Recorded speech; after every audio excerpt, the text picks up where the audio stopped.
इन दिनों भी बिहार में सेवा करते हैं पास्टर सुभाष चंद्र जी हमारे बीच में आ गए हैं। पास्टर सुभाष चंद्र जी परमेश्वर के अच्छे दास हैं।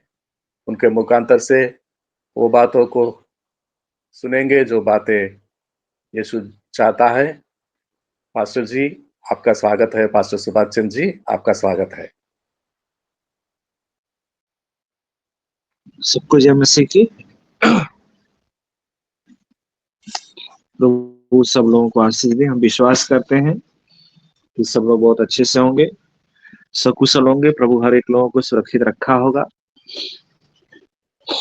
और आज वचन सुनेंगे हम लोग प्रभु के अगुवाई में, जो परमेश्वर ने हम लोगों को दिया है।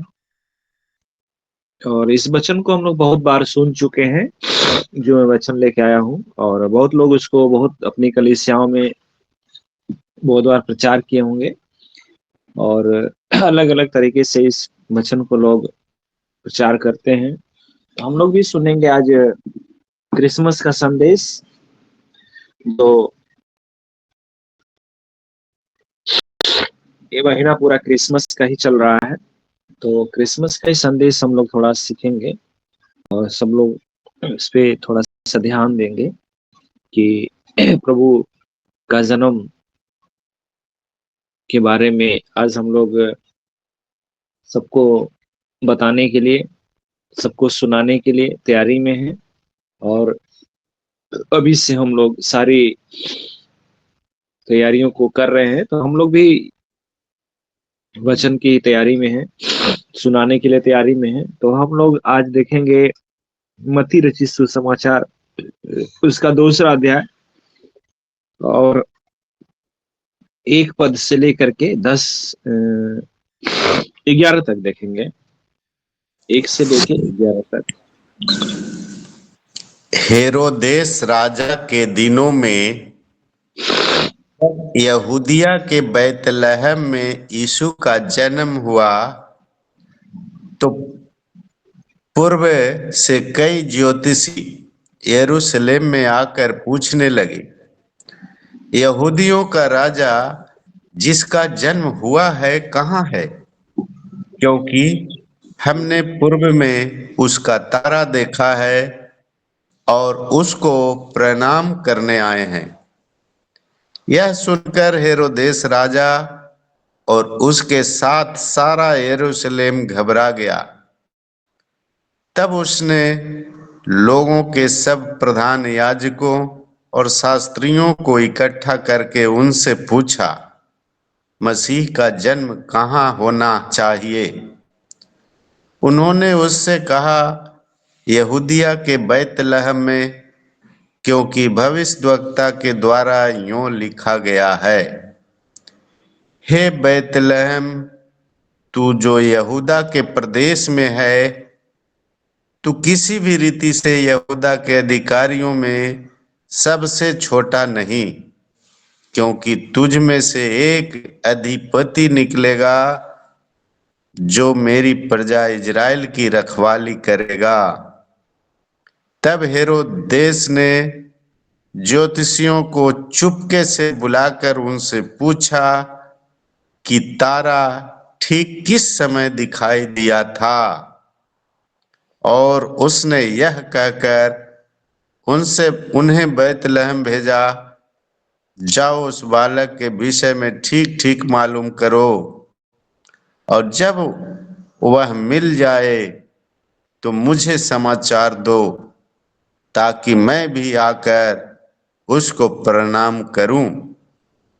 वे राजा की बात सुनकर चले गए, और जो तारा उन्होंने पूरब में देखा था वह उनके आगे आगे चला, और जहां बालक था उस जगह के ऊपर पहुंचकर ठहर गया। उस तारे को देखकर वे अति आनंदित हुए। हालेलुया, आमीन आमीन। पास्टर जी 11 पढ़ दीजिए। उन्होंने उस घर में पहुंचकर उस बालक को उसकी माता मरियम के साथ देखा और मुंह के बल गिरकर बालक को प्रणाम किया और अपना अपना थैला खोलकर उसको सोना और लोबान और गंधरस की भेंट चढ़ाई। आमीन आमीन। आमीन आमीन। थैंक यू पास्टर जी, प्रभु आपको बहुत आशीष करे, ब्लेस करे सुंदर वचन पढ़ने के लिए। आइए हम लोग प्रार्थना करेंगे। Praise the lord, praise the lord, praise the lord. प्रभु हम तेरा धन्यवाद देते हैं, आपकी महिमा आपकी स्तुति करते हैं प्रभु जी, आपके पवित्र चरणों में आते परमेश्वर। इस वचन को प्रभु सिखाने के लिए आप पवित्र आत्मा दीजिए प्रभु, बुद्धि दीजिए परमेश्वर पिता। प्यारे परमेश्वर, मैं अपनी बुद्धि विवेक के द्वारा नहीं, परंतु आपकी बुद्धि विवेक के द्वारा ही इस वचन के भेद को लोगों के सामने बता सकूं और खुद अपने आप को समझ सकूं। मेरे परमेश्वर पिता, आपकी दया आपका अनुग्रह चाहिए मेरे परमेश्वर। आपकी महिमा जब तक वचन होता है, कोई डिस्टर्बेंस, कोई नेटवर्क की बातें, कोई अंधकार की शक्ति काम न करने पाए प्रभु।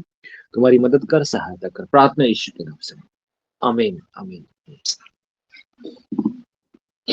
इसमें हम लोग देखेंगे कि इसको बहुत बार हम लोग पढ़े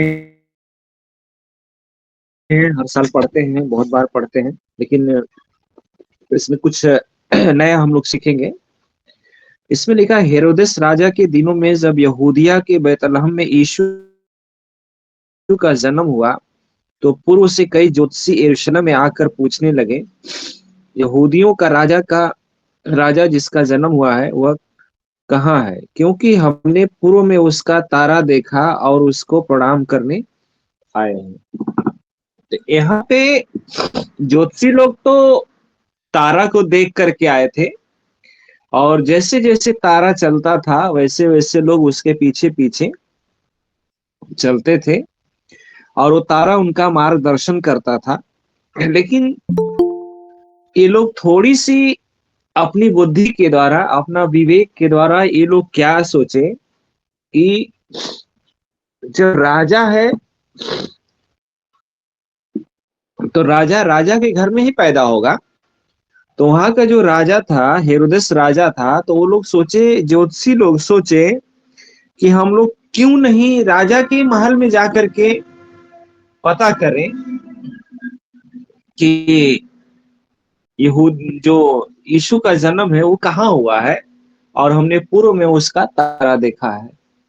तो सबसे बड़ी उन लोगों ने थोड़ी सी गलती किया और राजा के पास पहुंच गए, जो कि उनका मार्गदर्शन करने के लिए तारा जो है कि चल रहा था, और वो तारा उनको मार्गदर्शन करके लेके जा रहा था जहां पे यीशु मसीह का जन्म था, वहां पे उनको जाना चाहिए था।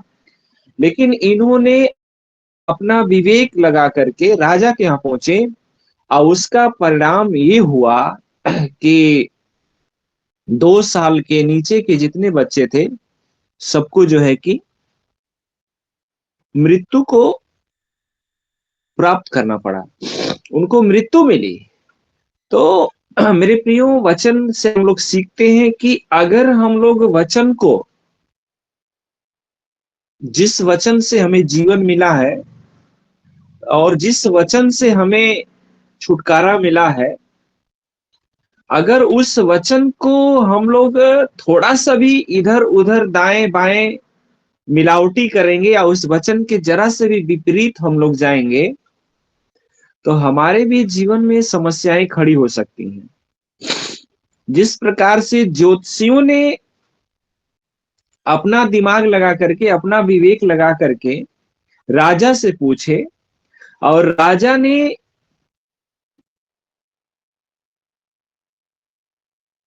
उनको बताया, राजा भी घबरा गया कि कैसे ये हो सकता है कि मेरे रहते हुए दूसरा राजा पैदा हो सकता है, वो अधिपति बनेगा, मेरे बाद वो अधिपति बनेगा, मेरे रहते हुए अधिपति बनेगा, ये कैसे हो सकता है? क्योंकि राजा को बहुत घबराहट हो गई, क्योंकि वो सोचा कि मेरे घर में तो कोई बच्चा पैदा नहीं हुआ है, मेरे घर में तो कुछ ऐसी बातें हुई नहीं है। क्योंकि उसका उन लोगों की सोच थी कि राजा के घर में ही राजा पैदा होगा, इसलिए वो लोग राजा से जाकर के पूछ लिए। अब पूछने का परिणाम था, वो भी अपने ज्योतिषियों को बुलाया और बुला करके बोला कि तुम लोग जब बच्चे का पता करना जा, तो मैं भी आकर के उसको प्रणाम करूंगा। क्योंकि उसके अंदर एक जलन की भावना थी, उसके अंदर एक विरोधाभास था, विरोधी बातें थी। इसलिए वो कहा कि आप लोग पता करके जब आएंगे तो मुझे भी बताइएगा।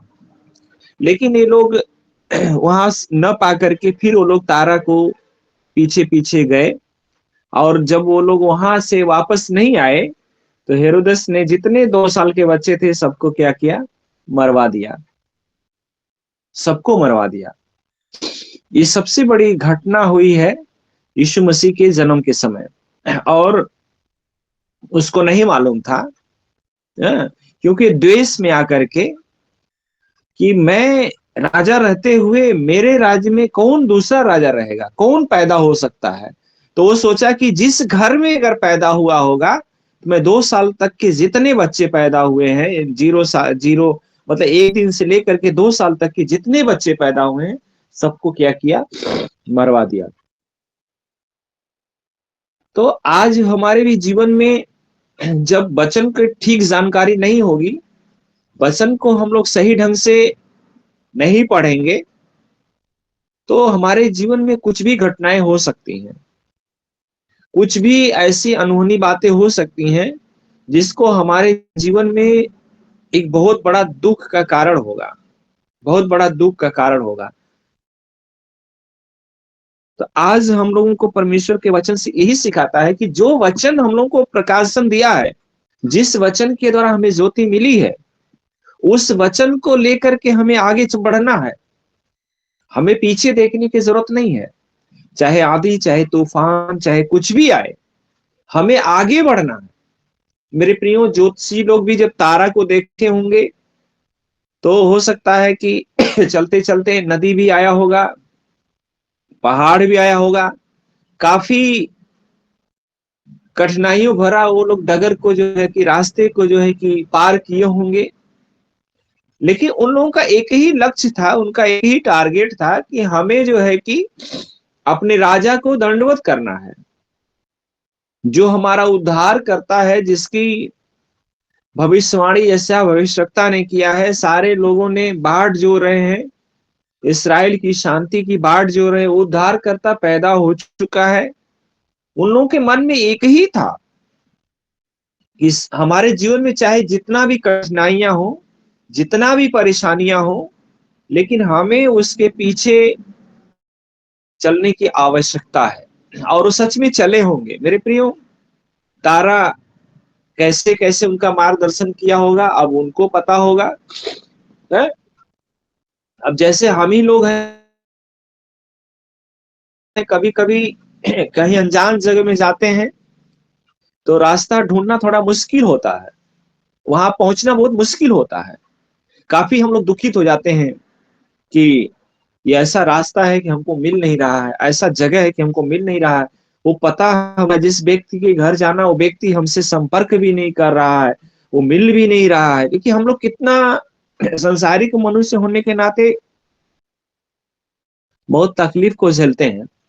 तो वैसे ही तीनों ज्योतिषी लोग भी काफी तकलीफ को झेले, और काफी उनके सामने समस्याएं भी आई, काफी परेशानियां भी आई, और उसको वो लोग समस्या को पार करते हुए, अपने दुख को भूलते हुए, उनका एक ही मकसद था कि हम अपने राजा को दंडवत करेंगे, हम उससे मिलेंगे।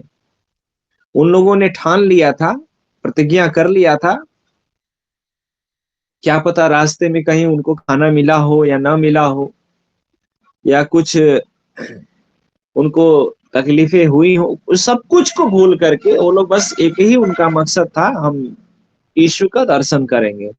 तो मेरे प्रियो, आज भी हम लोगों को ज्योतिषियों के समान जो मार्गदर्शन के लिए हमारे बीच में धर्मशास्त्र दिया गया है, एक आईने के समान दिया गया है। इसमें प्रतिदिन हम लोग अपने चेहरे को निहारते हैं और अपने चेहरे को देखते हैं। तो हमें भी प्रतिदिन वचन के मार्गदर्शन में हमें चलना है। मेरे प्रियो, कोई व्यक्ति हमें मार्गदर्शन करेगा, करते हैं लोग, मार्गदर्शन करते हैं, लेकिन कुछ लोग तो बहुत अच्छा से मार्गदर्शन करते हैं, है ना, और कुछ लोग बहुत हमारा इस्तेमाल करते हैं, हमको यूज करते हैं। और हम लोग क्या करते हैं, उसी में फंस जाते हैं। जिस तरह से हेरोदेस राजा उनको यूज करना चाह रहा था, कि ये लोग आकर के मुझको बताएंगे तो मैं क्या करूंगा, उस बच्चे को मरवा दूंगा, है ना, वो यूज करना चाहता था, सही मार्गदर्शन नहीं किया। तो वैसे आज भी हम लोगों को परमेश्वर के वचन को बताने वाले, परमेश्वर के वचन को सिखाने वाले बहुत से लोग दुनिया में मिलेंगे, बहुत से मिलेंगे, लेकिन सब लोग सही मार्ग नहीं दिखाएंगे, है ना, सही मार्ग नहीं दिखाएंगे। भजन संहिता 19 के 119 के 105 में लिखा है, तेरा वचन मेरे पांव के लिए दीपक और मार्ग के लिए उजियाला है। अगर ऐसा व्यक्ति अगर हमें मिलता है तो हमारे जीवन में भलाई होती है, हमारे जीवन में बढ़ोतरी का कारण होता है। तो हमें ऐसे व्यक्ति के साथ भी बातचीत करना, ऐसे व्यक्ति के भी साथ रहना है जो हमारे लिए मार्गदर्शन, अच्छा नेतृत्व, अच्छा अगुवा होना चाहिए, अच्छा उसका व्यवहार होना चाहिए, अच्छा चाल चलन होना चाहिए। ऐसे व्यक्ति के नेतृत्व में अगर हम रहेंगे तो हमारा जीवन आशीषमय होगा और हम प्रभु यीशु मसीह तक पहुंच जाएंगे। लेकिन अगर हमारा जीवन अच्छे व्यक्तित्व के साथ, अच्छे नेतृत्व के साथ नहीं चलेगा, तो आज हमको लोग इस्तेमाल करते हैं, यूज एंड थ्रो। जैसे हम लोग डिस्पोजल गिलास को क्या करते हैं, उसमें पानी पी करके फेंक देते हैं, उसका कोई मतलब नहीं है, उसको यूज करके हम लोग फेंक देते हैं। आज वैसे ही मेरे प्रियो, हमको और आपको लोग यूज करने वाले, इस्तेमाल करने वाले हैं, हमको इस्तेमाल करके हमको फेंक देंगे। तो इसलिए ऐसे लोगों से हमें सावधान रहना है। ऐसे लोगों से प्रभु का वचन बता रहा है कि सावधान रहो। जिस तरह से इन लोगों ने थोड़ी सी गलती किया, लेकिन फिर भी गलती के बाद उनको एहसास हुआ कि हम गलत हैं, और उन लोगों ने अपनी गलती को एक्सेप्ट किया और उस गलती को मान करके वो लोग अपने मार्ग में, अपने रास्ते में चलने लगे। और फिर तारा उनका जो है कि मार्गदर्शन करने लगा, और उनको जहां पे जाना था, जिस जगह में जाना था, जहां पे बालक जन्म लिया था, वहां पे वो लोग पहुंच गए। तो मेरे प्रियो, हमको भी चलते चलते चलते हमें स्वर्ग राज को प्राप्त करना है, स्वर्ग राज के वारिस को बनना है।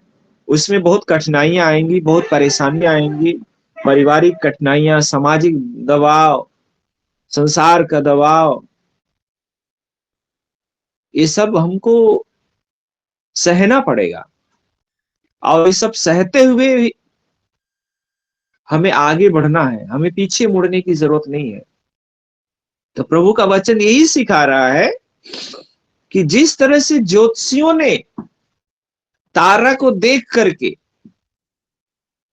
आगे आगे चले और अपने उद्धारकर्ता तक वो लोग पहुंच गए, वैसे हमें भी जो परमेश्वर का वचन दिया गया है, इस वचन को थाम करके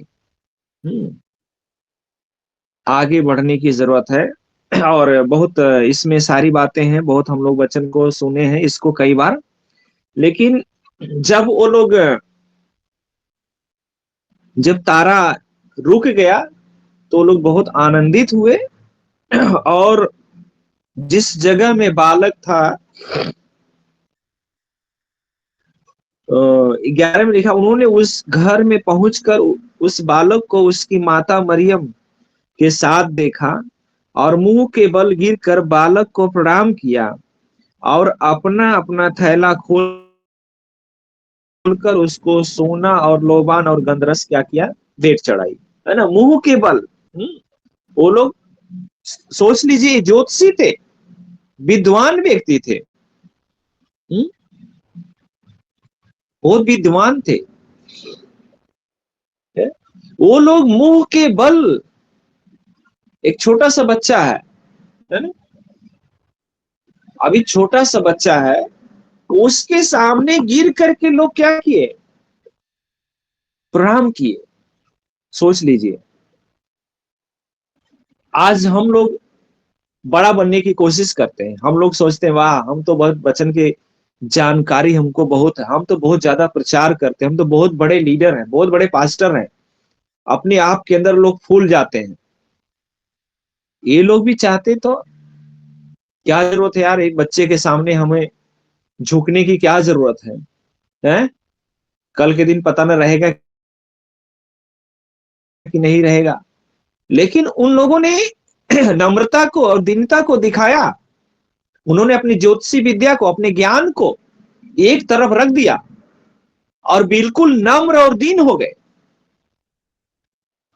और मुंह के बल गिर करके उसको प्रणाम किया, उसको लोग दंडवत किया। यीशु के सामने उनका सारा ज्ञान, सारा ज्योतिषी विद्या जीरो। आज भी मेरे प्रियो हम लोग बहुत बड़े ज्ञानवान हैं, बहुत बुद्धिमान हैं, लेकिन यीशु मसीह के सामने हम शून्य हैं, शून्य के बराबर हैं। आज हम लोग बहुत भाग दौड़ कर रहे हैं, इधर उधर सुसमाचार को सुना रहे हैं, लेकिन कल यीशु मसीह के सामने खड़ा हो जाएंगे और यीशु मसीह बोल देगा कि हम तुम्हें पहचानते ही नहीं है।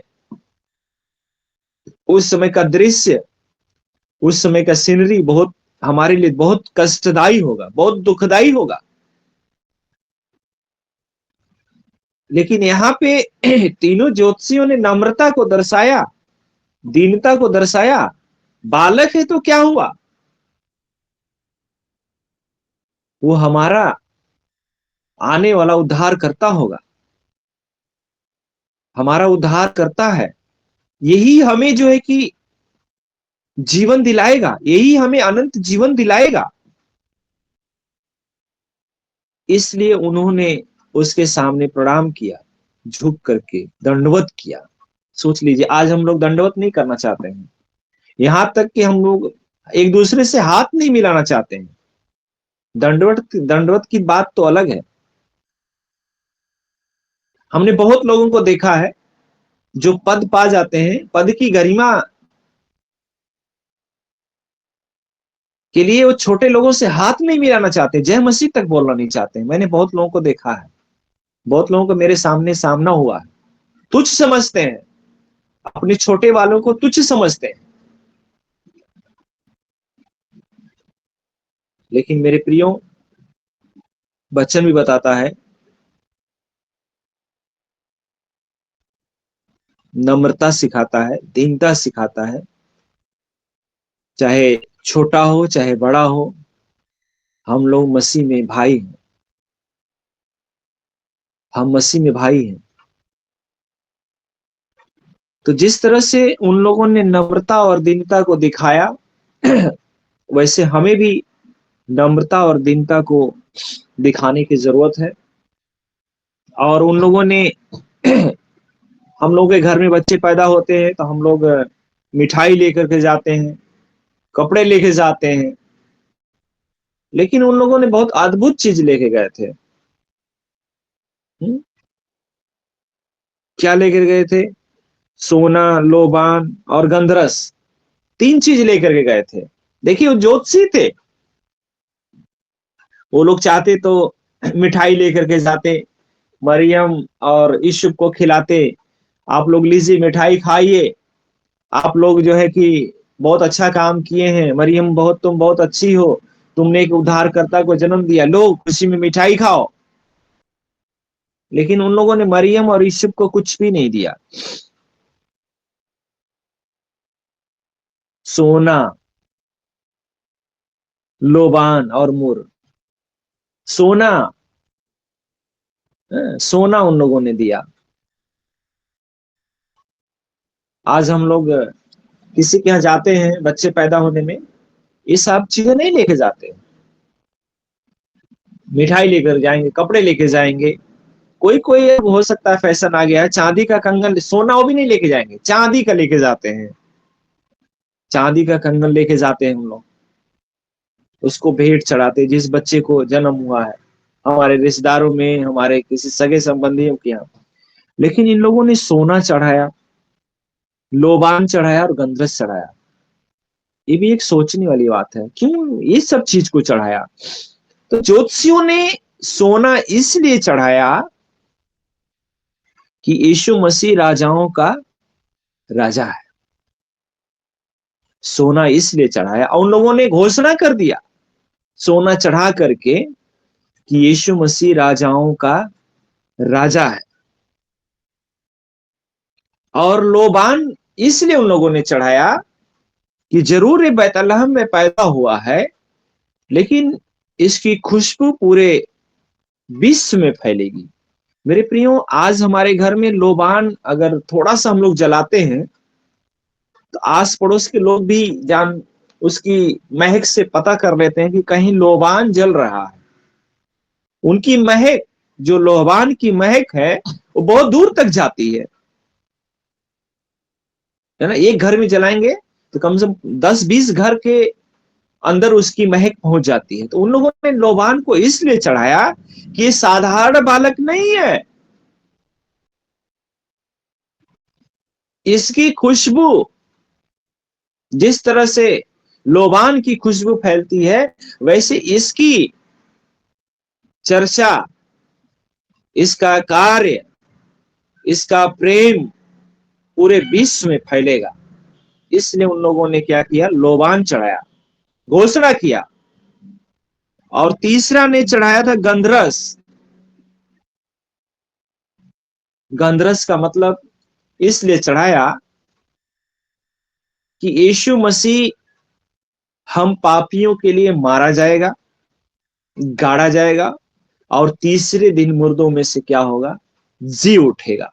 इसलिए मरियम जब यीशु मसीह की कब्र पे गई थी तो गंधरस लेके गई थी उसको लेप करने के लिए, लेकिन यीशु मसीह तो जिंदा हो गया था, वहां पे तो था ही नहीं।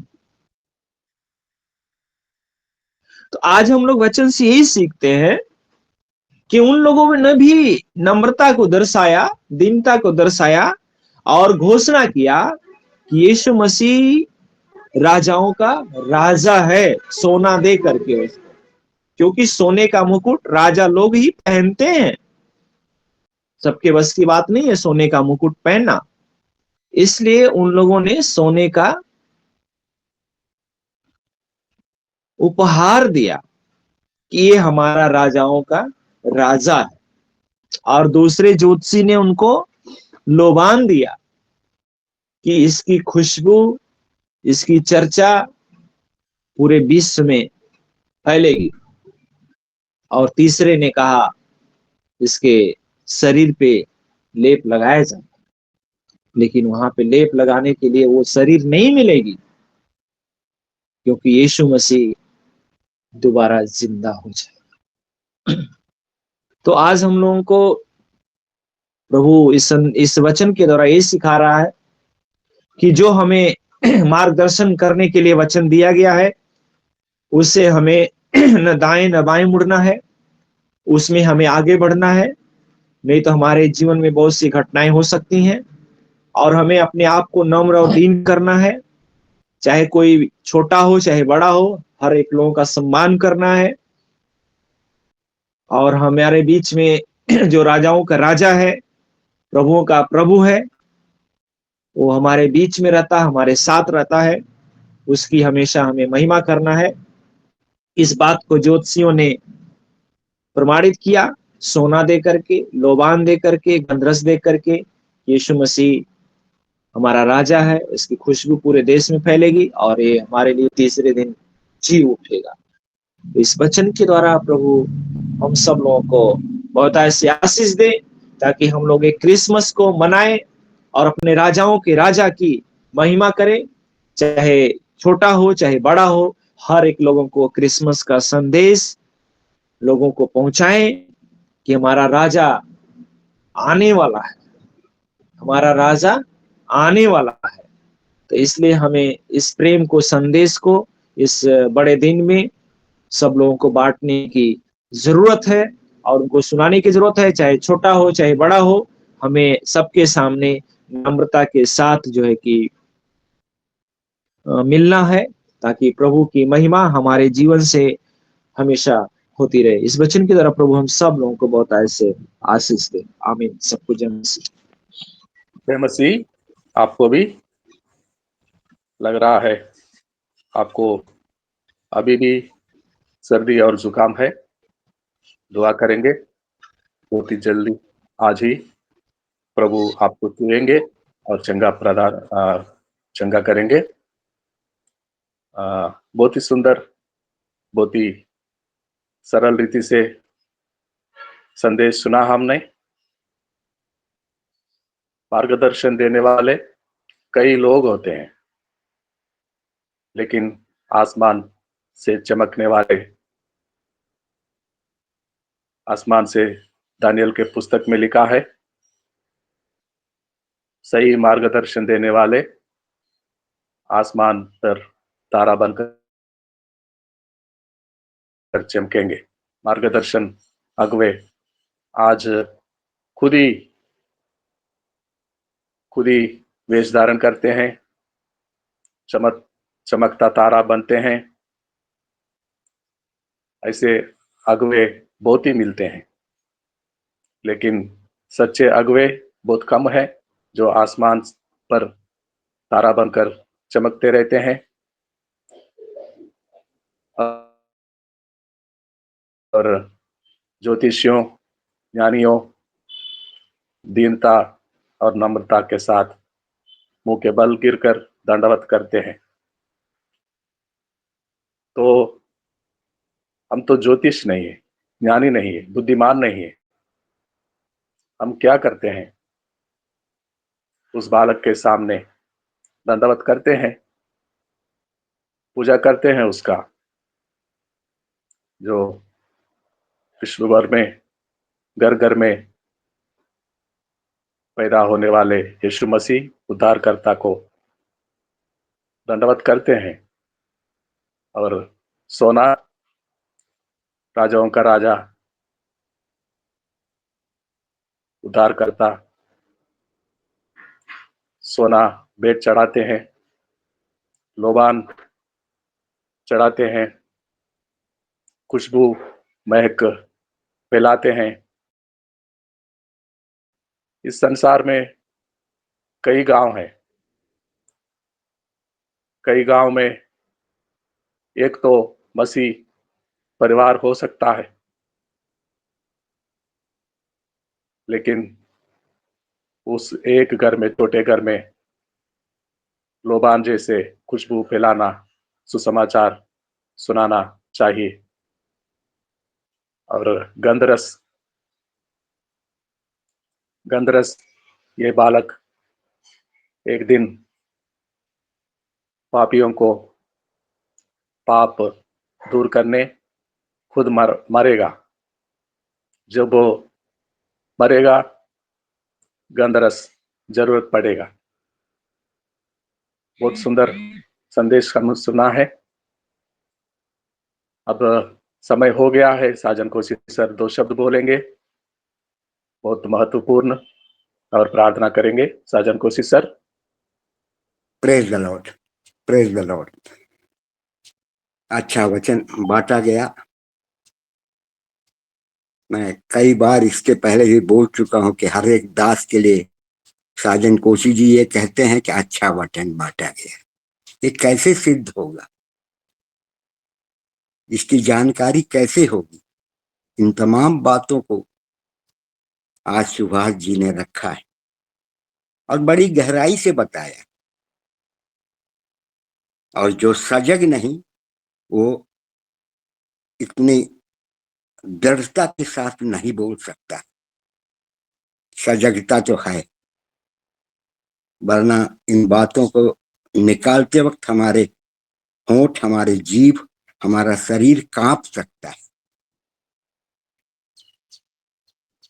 धन्यवाद प्रभु, अच्छा वचन, सुगठित वचन जरूर मिला पिता। मैं एक वचन चाहता हूं। मदन जी तैयार है क्या? जी सर, जी सर। हम थोड़ा निकाल लेंगे यूहन्ना 6, यूहन्ना 6 आखिरी 66 से लेके 71 तक।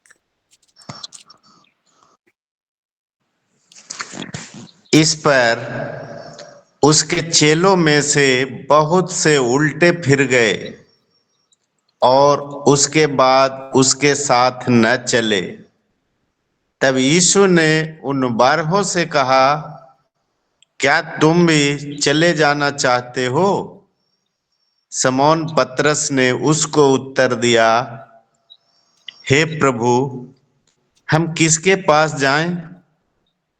अनंत जीवन की बातें तो तेरे ही पास हैं, और हमने विश्वास किया और जान गए हैं कि परमेश्वर का पवित्र जन तू ही है। यीशु ने उन्हें उत्तर दिया, क्या मैंने तुम 12 को नहीं चुना? तो भी तुम में से एक व्यक्ति शैतान है। यह उसके समौन इस्करियोती के पुत्र यहूदा के विषय में कहा था, क्योंकि वही जो 12 में से एक था उसे पकड़वाने को था। हालेलुया, आमीन। आमीन। एक वाक्य और थोड़ा सा पढ़ देंगे इसी में आगे, जैसा विश्वनाथ जी बोलते हैं, इसी में थोड़ा सा आगे 7 का 18। जी। जो अपनी ओर से कुछ कहता है वह अपनी ही बड़ाई चाहता है, परंतु जो अपने भेजने वाले की बड़ाई चाहता है वही सच्चा है और उसमें अधर्म नहीं। हालेलुया, आमीन आमीन। आमीन आमीन। आज का जितनी बातें सुभाष जी ने कही, उसका एक संदेश का संदर्भ, कंक्लूजन या उपसंहार कह सकते हैं इसको हम, इतनी बातों से हमें मिल जाता है। मगर और ज्यादा समझना है तो जो मैंने यूहन्ना का 6 का आखिरी कुछ पद पढ़ाए, उसके लिए हमें 6 पूरा पढ़ना पड़ेगा। और 6 शायद हमारे एक बार पढ़ने से हमारे समझ से बाहर है, उसको कई बार हम पढ़कर आगे जा सकते हैं, तभी ये बातें हमारे जीवन में घर कर पाएंगी। हम समझें, जरूर जाने, ठंड का समय है, क्रिसमस का सीजन है, कैसे हम प्रभु को भाते हुए हो पाएंगे, इन बातों को हम जान पाए। आइए हम प्रार्थना के लिए अपनी तैयारी दें।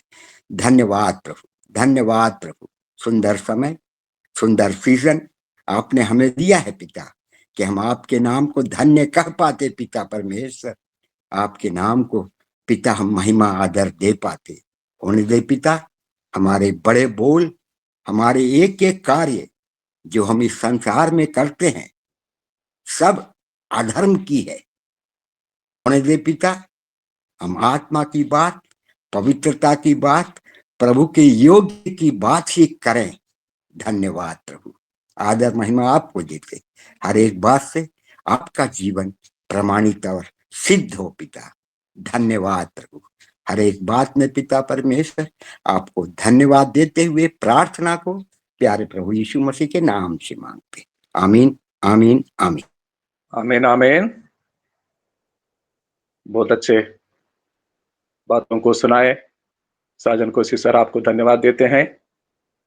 हमेशा आपके परिवार के हर सदस्य खुश रहें, आनंदित रहें और चंगाई आपकी पत्नी को चंगा करे परमेश्वर। धन्यवाद देते हैं। अब समय है ज्योति हरि से वोट ऑफ थैंक्स को सुनेंगे। ज्योति हरि। जी सर, सभी को जय मसीह। धन्यवाद देते प्रार्थना के लिए विश्वनाथ प्रसाद सर को। और वचनों को पढ़े जाने के लिए धन्यवाद देते हैं हेमश्री मैम को, अलका मैम को, संगीता मैम को, अनीता मैम को, और धन्यवाद देते हैं आशीष वचन को पढ़े जाने के लिए जयवीर सर को, और सुंदर प्रचार के लिए धन्यवाद देते सुभाष चंद्र सर को, और आखिरी प्रार्थना के लिए धन्यवाद देते साजन कोशिश सर को और धनराज सर उनकी पूरी टीम को। धन्यवाद जय मसीह। धन्यवाद जय मसीह। बेटी, आपने बहुत अच्छा भजन गाकर प्रभु को महिमा किया। आपको भी धन्यवाद देते हैं। आपके पूरे परिवार के लोगों को लिए प्रार्थना करते हैं। पास्टर राज सरकार जी के लिए प्रार्थना करते हैं। आपके कलीसिया में हर बीमार व्यक्ति के लिए प्रार्थना करते हैं। धन्यवाद देते हैं। अब पास्टर सुभाष चंद्र जी आशीषों को सुनाएंगे। आइए हम लोग आशीष वचन ले लेंगे। अब हमारे पिता परमेश्वर का प्रेम, प्रभु यीशु मसीह का अनुग्रह, पवित्र आत्मा की सहभागिता एवं संगति प्रभु के दूसरे आगमन तक लुकिंग इनटू जीसस मिनिस्ट्री परिवार के साथ बनी रहे। आमीन। आमीन। जय मसीह। आमीन। जय मसीह मदन जी, जय मसीह साजन।